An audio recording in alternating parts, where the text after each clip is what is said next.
मसवेकरांनी सांगितलं नक्की फिल्म संपली आहे, आता जा पुढे म्हणून.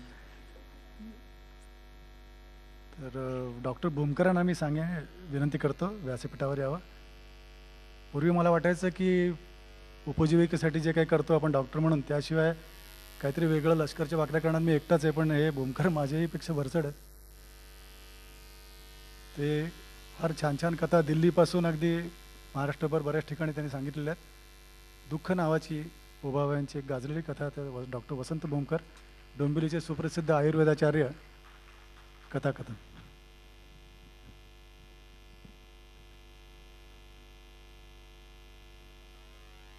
नमस्कार. शब्दप्रभू पु बा भावे यांची दुःख ही कथा आता मी सांगणार आहे. त्याच्या अगोदर एक छोटंसं निवेदन असं की कथा काळाच्या हिशोबाने, मी मुद्दाम म्हणतो काळाच्या हिशोबाने, फक्त म्हणजे सनावलीच्या हिशोबाने मागची आहे, त्यामुळे त्यातले काही संदर्भ जे आहेत ते जुने आहेत. उदाहरणार्थ मोटरगाडी ही 18,000ची असं आपल्याला विनोद वाटेल आता, पण तसे संदर्भ आहेत. पगार किती आहे तर 1200 रुपये पगार, म्हणजे अरे बापरे. तर हे संदर्भ थोडेसे जे आहेत ते संदर्भ, काळाचे संदर्भ, ते जर असे सनावलीचे सोडले तर ही कथा आजही या क्षणीही अतिशय नवी आहे. कथेचं नाव दुःख.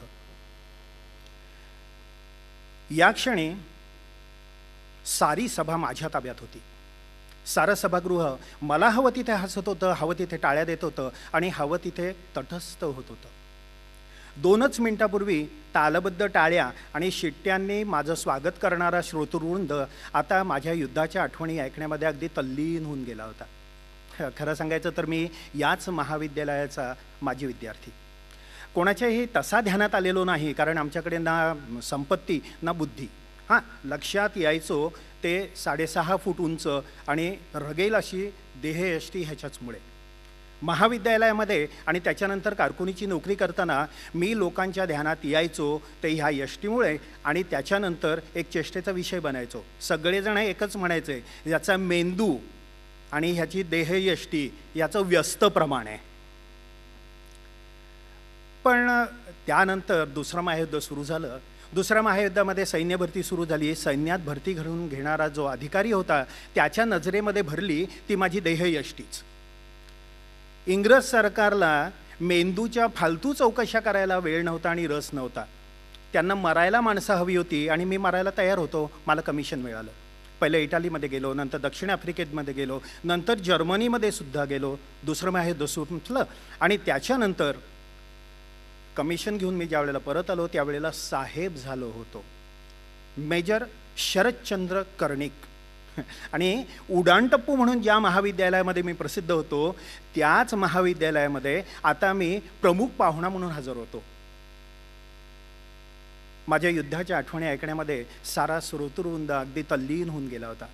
त्यांच्या चेहऱ्यावर आनंद होता, त्यांच्या चेहऱ्यावर दुःख होतं, त्यांच्या चेहऱ्यावर उत्सुकता होती. माझ्या बोलण्यावर हुकूम त्यांच्या चेहऱ्यावरचे भाव पालटत होते. अपवाद फक्त एकच, कोपऱ्यातला 40शीच्या वयाचा स्थूलचा मिचमीच्या डोळ्यांचा माणूस. त्याच्यावर माझ्या भाषणाचा काही एक परिणाम होत नव्हता. भाषणभर समस्तांचे कौतुकाचे चेहरे नाहळत असताना राहून राहून माझी नजर त्या चौकोनी पाटीसारख्या चेहऱ्यावर जायची आणि पराभूतून परतायची. भाषण संपलं, हार तुरे झाले, टाळ्या झाल्या, सगळेजण माझ्या भोवती असा घोटाळा करून उभे होते. माणसाच्या त्या वर्तुळासहित मी हळूहळू माझ्या गाडीकडे सरकत होतो. माणसाच्या त्या वर्तुळाच्या कडेकडेने तो मिचमीच्या डोळ्यांचा स्थूल गृहस्थ फिरत होता. तो पुढे सरकण्याचा प्रयत्न करत होता, पुन्हा पुन्हा मागे लोटला जात होता. आणि अचानक माझ्या स्मरणशक्तीवर वीज चमकली. चौगुले, मी जवळजवळ ओरडलोच. माणसांचा चक्रव्यूह भंगला. तो माणूस दबकत दबकत पुढे आला. त्याचा चेहरा लाल पडला होता. आपण मला ओळखलं? अरे ओळखलं म्हणून काय विचारतोयस? तुमचं नाव सांगतो. तुमचं नाव त्र्यंबक रघुनाथ चौगुले, TR म्हणायचं तुम्हाला. TRचा चेहरा खरं तर फुलायला पाहिजे होता, पण त्याचा चेहरा त्रस्तच राहिला. अरे TR, किती वर्षांनी भेटतोय नाही आपण, बराच बाळसदार झालेलं दिसतोय. कुठलं बाळसं कुठलं काय वात आहे झालं? त्रस्त चेहऱ्याने पुन्हा एकदा चौगुले म्हणाला, अरे चौगुले, तुला भेटलं आणि खरं सांगतो इतका आनंद झाला आहे मला. तुम्हाला खरंच आनंद झाला असेल तर आपण माझ्या घरी जेवायला यायला पाहिजे. हत्तीच्या एवढंच ना, कधी येऊ सांग, आत्ता येऊ का? हा हा म्हणून हसला चौगुले. त्याचा चेहरा पुन्हा लाल पडला. मी त्याला म्हणालो, हे बघ, आजचा दिवस जाऊन दे, उद्या दुपारचं माझं जेवण तुझ्याकडे. माणसांच्या त्या वर्तुळासहित हळूहळू सरकत सरकत मी माझ्या कारकडे आलो. शोफरने गाडी सुरू केली होती. मग उद्या मी येतो आपल्याला घ्यायला असं म्हणून चौगुले समोर आला. मी त्याला म्हटलं, आधी गाडीमध्ये बस, मी तुला तुझ्या घरी सोडतो. असं म्हणून मी त्याची बाही धरून त्याला ओढलं आणि त्याच्या अंगरख्याची बाही टरकन फाटली. मी त्याची माफी मागत असताना समुदायाच्या हसण्याच्या एकूण पार्श्वभूमीवर तो हळूहळू दबक्या पावलांनी निघून गेला. दुसऱ्या दिवशी चौगुले माझ्या घरामध्ये आला. तो मुंज्या मुलासारखा नटूनच आला होता. स्वारी अगदी आनंदात होती. चला मेजर साहेब, कपडे करा. आल्याच त्याने हळी दिली. अरे आल्यासारखं बसशील तरी, काय घेणार, चहा कॉफी? नाही नाही नाही नाही, आता सगळं माझ्या घरी. अरे हो रे बाबा, बस. मी त्याला बसवलं. म्हटलं, थोडीशी बियर घेणार का? बियर? हातभर जीभ बाहेर काढून चौगुले चित्कारला. का म्हटलं, कधी घेतली नाहीस? हां, मी आणि बियर. अरे आम्ही लिंबू पाणी पिणारी माणसं. चौगुले, कधी घेतली नाहीस ना? घेऊन पहा आज. चौगुले त्या फेसाळत्या सोनेरी पेयाकडे पाहत पाहत काही काळ तसाच होता. त्याचं मन असं द्विधा होत होतं. काय रे, दारू पिऊन खरंच बरं वाटतं का रे? अरे अजून घेऊन पहा ना, कळेल तुला. मी असं म्हणता चौगुलेने पेला उचलला आणि औषध घ्यावं तसं गटगट गटगट गट कर एका घोटामध्ये पेला पिऊन टाकला. छिची ची छिची, कडू आहे कडू आहे कडू आहे हे. अरे म्हटलं, चौगुले, हे असं प्यायचं नसतं, घोटाघोटाने पी. चौगुलेचा पेला मी पुन्हा एकदा भरला. एक मोठा घोट घेत चौगुले म्हणाला, तुला एक विचारू का? शाबास चौगुले. अरे दारूच्या एका पेल्याने बघ कशी कमाल केली. तुझ्या चेहऱ्यावरचा, तुझ्या बोलण्यातला परकेपणाने तो निघून गेला. तू मला अरे तुरे करायला लागलास. हा, जाऊन दे, काय विचारणार होतास? नाही म्हटलं, तुझ्या बायकोला तू घेतोस हे चालतं? चौगुले, मी माझं काहीही तिच्यापासून लपवून ठेवलेलं नाही आहे. ती मला देवासारखं मानते आणि मीही तिला तसंच मानतो. सुखी आहेस? असं म्हणत चौगुले हळूहळू फिरत फिरत माझ्या पत्नीच्या छायाचित्राच्या समोर जाऊन उभा राहिला. ह्या आमच्या वहिनी का? म्हटलं हो. नमस्कार वहिनी, तुम्हाला पाहण्याचा योग आला नाही अजून? अरे टियार, कसा योग येणार? तू आणि मी कॉलेजामध्ये पूर्वयामध्ये भेटलेलो, ते आत्ता इथे म्हातारपणाच्या उंबरठ्यावर भेटतोय. चौगुले एकदम दचकला. माझ्याकडे आपादमस्तक पाहत म्हणाला, अरे तू तर 30-35चा तरुणापान वाटतोस, तू पार म्हातारा वाटतोस. हे माझ्या तोंडातले शब्द महत्प्रयासाने गाळून मी हसलो. मग चौगुलेनं मला विचारलं, काय रे, तुला पगार अगदी 1200-1500 मिळत असेल ना? मिळतो की. आणि बाल रे? 2 आहेत, एक मुलगा एक मुलगी आहे. सुखी आहेस? चांगला पगार आहे, सुखशील बायको आहे, सोन्यासारखी मुलं आहे. सुखी आहेस? सुखी आहे सुखी आहेस असं म्हणत तो घरभर एक एक गोष्टी पाहत फिरत होता. मग मी त्याला विचारलं, तुझं कसं चाललंय टियार? हां, बरं आहे, झालं. अरे बरं का रे बाबा, तू तर फर्स्ट क्लासचा विद्यार्थी आहे. चाललंय, चांगलं चाललंय. कारकुनाची नोकरी करतो. 200-250 मिळतात महागाई धरून. काय कारकुनाची नोकरी? अरे MA झाल्यानंतर कारकून? असं म्हणून चौगुलेने मोठा निश्वास सोडला. तसं बरं चाललंय चांगलं. खूप सुट्ट्या असतात, आनंदात चाललंय. का रे, तुला बालबच्चे किती? 5 आहेत. थोरला कॉलेजात जातो, बाकी 3 शाळेत आहेत, एक कडेवर आहे. आणि आमच्या वहिनी भिक्षुकाची मुलगी आहे, आनंद आहे. चौगुले फिरत खिडकीकडे गेला. तिथे बाहेर माझी कार उभी होती. चौगुलेने त्याच्याकडे पाहिलं आणि म्हणाला, ही गाडी किती शेंची? म्हटलं, शेमध्ये नाही, 1000 येते. 18,000ची आहे. काय 18 सहस्त्र फक्त एका गाडीचे? अरे एवढ्यामध्ये घर बांधून होईल. हा, घर पण बांधतोय चौगुले. 20,000चा प्लॉट घेतलाय. काय 20 सहस्त्र फक्त प्लॉटचे? हां, तसा मी पण बांधीत म्हणतोय घर. प्लॉट पाहिलाय, पैसे जमवतोय. 1600 रुपये जमलेत, पण पैसे जमत नाहीत रे, पैसे जमत नाहीत. एकेका गोष्टीकडे पाहत पाहत पाहत चौगुले फिरत होता आणि अचानकच मला म्हणाला, चला चला चला, आपल्याला जायला पाहिजे. आम्ही चौगुलेच्या घराकडे निघालो. चौगुलेचं घर असं बोळखिंडीमध्ये होतं. आम्ही तिथे गेलो आणि एकच गोंधळ उडला. चाळीमधल्या प्रत्येक पुरुषाला चौगुले, हा माझा बालमित्र बरं का, हा मेजर कर्णिक, एकेरी विशेषणावर विशेष जोर देत चौगुले सगळ्यांशी माझी ओळख करून देत होता. आम्ही मग त्याच्या घरी पोचलो. हे आमचं घर आणि ह्या आमच्या एका चिडक्या तोंडाच्या स्थूलबाईंनी मला नमस्कार केला. नमस्कार करून ती आत गेली खरी, पण दाराच्या आडून कशी तरी खुणा करत होती चौगुलेला. चौगुलेचं तिकडे लक्ष नव्हतं. आत भांडी पडण्याचा आवाज झाला. चौगुले आत पळाला. त्या कळकट मळकट खोलीमध्ये मी बसून राहिलो होतो. आत कुजबूज चालू होती. इच्छा नसतानाही मला सगळं कानावर पडत होतं. काय? कुत्र्यानी बासुंदी खाल्ली? अरे कुत्रा बासुंदी खाईपर्यंत तुम्हाला काय झोपा लागल्या होत्या? झोपा लागल्या तुम्हाला? ही कार्टी मरत असते तिथे मन्याकडे, तिथे गेले होते. तुम्हाला काय त्याचं? मोठा ओढतोय बिड्या आणि धाकला वाढवतोय हॉटेलाची बिलं. मी म्हणून तुमचा संसार ओढते. आम्ही इथे मरतो आणि तुम्ही बाहेर जाऊन शेण खाऊन या. काय म्हणालीस? ओरडताय कशाला ते? तोंडाला वास कसला येतोय सांगा. अंगावर नाही धडूतं आणि गळ्यात नाही गुंजाभर सोनं. मी कुठे कुठे मरून कमी पुरी पडू? काही करू नकोस बाई. असतील तर पैसे दे. फीच्या पैसे पोराच्या घ्या. चौगुले बाहेर आला. त्यांनी चपला अडकवल्या आणि फटकन बाहेर पडला. त्याचा सगळा उत्साह मावळला होता. बियर उतरली होती. त्याच्या डोळ्यामध्ये अशी हिरवी लाल ठिणगी फुलत होती.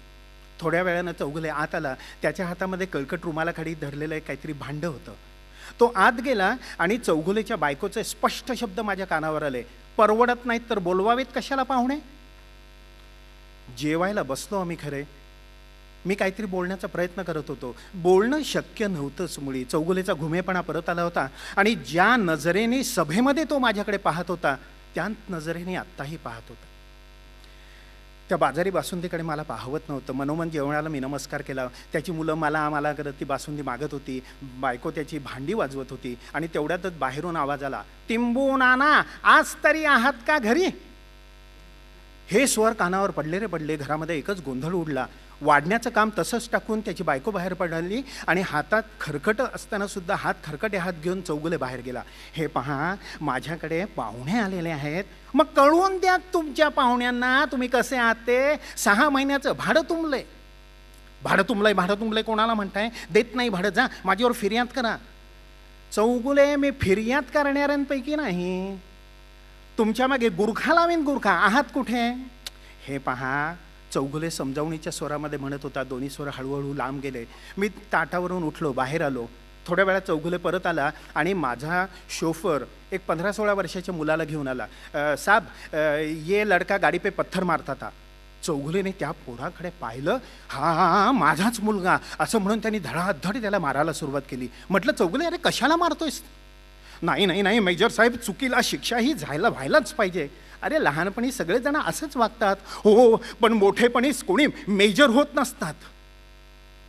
चौगुलेच्या डोळ्यामध्ये असा हिरवा निळा जाळ पेटत होता.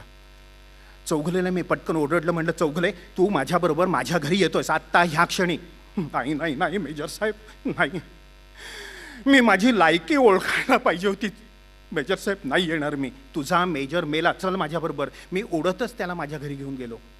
गाडीमध्ये जाताना त्याचा एकच गजर चालला होता, तू सुखी आहेस, तू सुखी आहेस, तू सुखी आहेस म्हणून. घरामध्ये पोचल्यानंतरही त्याचं बोलणं तेच चालू होतं. शेवटी मी त्याच्या दंडाला धरलं आणि गदगदा हलवत त्याला म्हणालो, चौगुले, तू म्हणतोयस तसा मी सुखी नाही आहे. म्हणजे तू कोणाला सुखी म्हणतोस? कोणाला सुखी म्हणतोस? ज्याला बायको सोडून गेलेली, ज्याची 2 मुलं वेडसर आहेत, ज्याची नोकरी कोणत्याही क्षणी जाऊ शकते, अशा माणसाला तू सुखी म्हणतोस? अरे तू तर म्हणाला होतास तुझी बायको, लाख काही म्हणाला होतो. खोटं आहे ते. माझी बायको 1 नंबरची संशयी आहे, अप्पलपोटी आहे आणि आता जाऊन बसली आहे तिथे बापाकडे. जाऊ दे, झालं जाऊ दे म्हणजे गेलेलं आहेच. ही मुलं ना, फोटोत पहा फक्त ही मुलं. अरे ही मुलं वेडसर आहेत, वेडसर. आणि हे पण त्या मुलांच्या आईच्याकडून आलेलं आहे तिला. अरे जाऊन दे. चौगुलेचा चेहरा हळूहळू वितळत चालला होता. जाऊन दे म्हणजे गेलेलं आहेच. बायको गेली आहे आणि आता नोकरीही गेल्यात जमाय. नोकरीचं काय? मी ही गाडी आहे ना, ती हप्त्यावर घेतली होती आणि त्याला खोटा चेक दिला होता. अरे माझ्याकडे 18,000 कुठून येणार? 1800 तरी कुठून येणार आहेत? आणि माझ्यासारख्या सैन्यातल्या माणसांनी खोटा चेक देताना पकडलं जाणं म्हणजे आबरू आणि नोकरी दोनालाही मुकणं आहे. आणि मग इतका मोठा पगार येतो म्हणतोस तू कुठे जातो? बाई बाटली जुगार. चौगुले, बाई बाटली जुगार, अमेझिंग, जस्ट अमेझिंग, उत्तेजित स्वरामध्ये चौगुले म्हणत होता. आणि तो पटकन उभा राहिला. चौगुले, चौगुले, ह्या क्षणी मी एक कड्याच्या काठावर उभा आहे रे चौगुले. कोणत्याही क्षणी माझा कपाळ मोक्ष होऊ शकतोय. चौगुले फटकन उभा राहिला आणि जिन्याकडे जात म्हणाला, असा कसा होईल कपाळ मोक्ष, आणि आम्ही होऊन देऊ? चौगुले, कुठे चाललास? घरी चेकबुक आणायला. माझ्याकडे 1600 रुपये आहेत. शरद, मी पडलेला आहे, पराभूत आहे, गरीब आहे, पण दरिद्री नाही. तुला मी, हा त्र्यंबक रघुनाथ चौगुले, ह्या क्षणी 1600 रुपये देऊ शकतो. चौगुलेचा चेहरा असा फुलला होता. त्यांनी छाती पुढे काढली होती, त्याची मरगळ वितळून गेली होती. धाडधाड धाडधाड जिना उतरून तो निघून गेला. तो गेला. त्या दिशेने पाहत पाहत मी बराच वेळ रडत रडत उभा राहिलो. आणि नंतर बायको आणि मुलाच्या त्या छायाचित्राला लोटांगण घालून म्हणालो, मुलांनो, रतन, मला क्षमा करा. मी आता ह्या माणसाच्या समोर जे जे बोललो त्याच्याबद्दल मला क्षमा करा. पण तुम्हीच सांगा, या हतभागाच्या दुःखावर असं खोटं बोलणं ह्याशिवाय दुसरं कोणतं उत्तर होतं?